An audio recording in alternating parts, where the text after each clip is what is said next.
நாளைக்கு ஒரு சிறப்பான நாள். பெருமாள் பக்தர்களுக்கெல்லாம் ரொம்ப விசேஷமான நாள் வைகுந்த ஏகாதசி. மார்கழியில் வரும் வளர்பிறை ஏகாதசி, அதுதான் வைகுந்த ஏகாதசின்னு சொல்லுவாங்க, அல்லது மோட்ச ஏகாதசி அப்படின்னு கூட சொல்லுவாங்க. 30/12/2025 மார்கழி வளர்பிறை ஏகாதசி, வைகுந்த ஏகாதசி. என்ன செய்யணும் அப்படின்னா, விரதம் இருக்கணுங்க. விரதம் அப்படிங்கிறது வேறு ஒன்றும் இல்லை, புலனடக்கம். நம்ம பசிக்கும்போது புசிச்சா நம்மளோட உணர்வுகள் மந்தமாயிருங்க. அப்படி இருக்கக்கூடாது.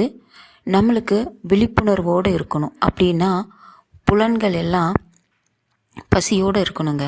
அதுக்கு பேர் தான் விரதம். சரி, இதை யாரெல்லாம் இருக்கலாம் அப்படின்னா, யார் வேணால் இருக்கலாம். ஆண், பெண், ஜாதி, மதம் எந்த வேறுபாடும் கிடையாதுங்க. யார் வேணால் இருக்கலாம். ஆனால் விருப்பப்பட்டவங்க, பெருமாளை விரும்புகிறவங்களால தான் இதை இருக்க முடியும். அது உங்களுக்கே தெரியும்னு நினைக்கிறேன். ஏன்னா சாப்பிடாமல் இருக்கிறதுங்கிறது சும்மாலாம் யாரும் இருந்துட முடியாது. யாருக்காவது பிடிச்சிருந்தா மட்டும்தான் அந்த அடக்கம், புலனடக்கம் வரும். சரி, என்ன செஞ்சிட்ருக்கணும்? சாப்பிடலை, ஒன்றுமே செய்யலை, என்ன செய்யணும்? கோவிலுக்கு போகணுமா, ஏதாவது செய்யணுமா அப்படின்னா, போனால் நல்லது. அப்படி இல்லை, நீங்கள் வீட்டில் இருக்கிற மாதிரி தான் ஒரு சூழ்நிலை இருக்குது அப்படின்னா, நீங்கள் கடவுளோட திருநாமத்தை சொல்லிகிட்டே இருக்கணும். வேறு எந்த நினைப்பும் இருக்கக்கூடாதுங்க. அது வேணும், இது வேணும், இது இப்படி போச்சு, அது எப்படி ஆகும் அப்படிங்கிற எந்த நினைப்புமே இல்லாமல் ஒரே நினைப்பு, கடவுளோட திருமேனி, திருநாமம், அவரோட புகழ், இதை மட்டும்தான் நீங்கள் நினச்சிட்ருக்கணும். இப்படி சொல்லலாம். நீங்கள் அவரோட பேரையே சொல்லிட்டு இருங்களேன். ஓம் நமோ நாராயணாய அப்படின்னு சொல்லுங்கள். இல்லைன்னா ஓம் நமோ வாசுதேவாய அப்படின்னு சொல்லுங்கள். இல்லை எல்லாருக்கும் ரொம்ப பிடிச்ச ஹரே கிருஷ்ண கிருஷ்ண கிருஷ்ண ஹரே ஹரே, ஹரே ராம ராம ராம ஹரே ஹரேன்னு சொல்லுங்கள்.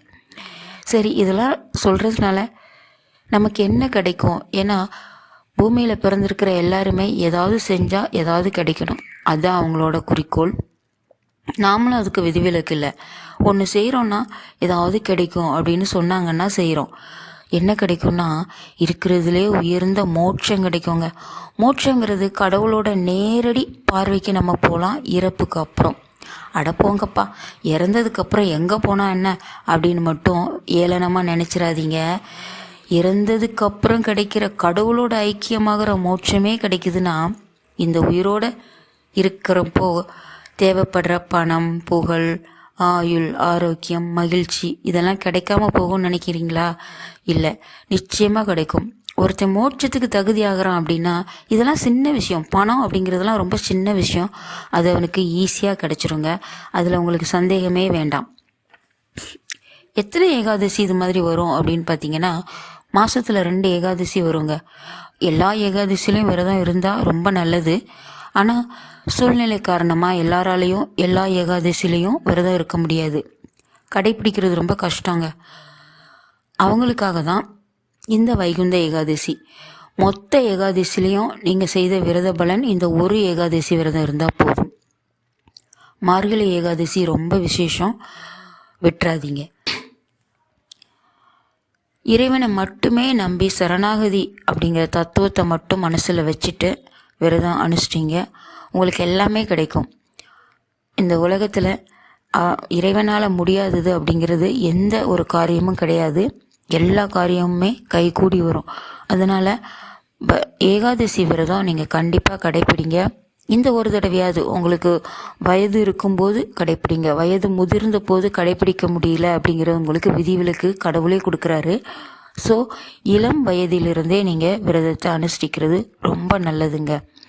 கோவிலெல்லாம் நம்ம அர்ச்சனைக்கு கொடுக்கும்போது அர்ச்சகர் நம்மள்கிட்ட கேட்பாங்க, கோத்திரம் சொல்லுங்கோ அப்படின்ட்டு. கோத்திரம்னா என்னன்னு எனக்கு தெரியாதுங்க. நிறைய பேருக்கு தெரிஞ்சிருக்கலாம். ஆனால் என்னை போல் ஒரு கடைக்கோடி கிராமத்தில் இருந்தவங்களுக்கெல்லாம் தெரியாது. ஸோ அது சிவ நெறிமுறைகளை ஃபாலோ பண்ணி வந்த தலைமுறை, வைணவ நெறிமுறைகளை பின்பற்றி வந்த தலைமுறையிலே சார்ந்தவங்க அப்படிங்கிறது தான் அந்த கோத்திரம்னு சொல்லுவாங்களாம். எனக்கு தெரியாது. இந்த வைகுந்த ஏகாதசி பெருமாளை வழிபடுறவங்க மட்டும்தான் பின்பற்றணும் அப்படின்ட்டு எந்த கட்டுப்பாடும் கிடையாதுங்க. அதையும் நீங்கள் தெரிஞ்சுக்கணும். ஏன்னா சயின்டிஃபிக்காகவும் சொல்கிறாங்க, மாதத்தில் வர்ற இந்த ஏகாதசின்னு குறிப்பிட்டிருக்கிற நாளில் நீங்கள் விரதம் இருந்தால் உங்கள் உடம்பும் மனதும் ரொம்ப ஆரோக்கியமாகவும் தெளிவாகவும் இருக்கும் அப்படின்னு சொல்கிறாங்க. இது திருவேங்கடமுடையானின் பாதம், இறைவனின் திருமேனி திருப்பாதம் ரெண்டையுமே நினச்சிட்டு அவரோட திருநாமத்தை சொல்லிட்டு அமைதியாக இருங்க. உங்களுக்கு மோட்சம் நிச்சயம் கிடைக்கும். ஓம் நமோ நாராயணாய.